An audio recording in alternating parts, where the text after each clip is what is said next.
and it was super calm. There was no wind or nothing. And we start praying, and all of a sudden we start seeing like a whirlwind develop right around us with leaves, like doing like a little mini tornado right on top of us.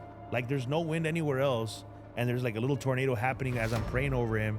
And I'm talking about this guy's lung was like it sounded like really bad pneumonia. Immediately, I'm talking about like immediately when that wind stopped, we stopped praying, it was gone, totally completely cured.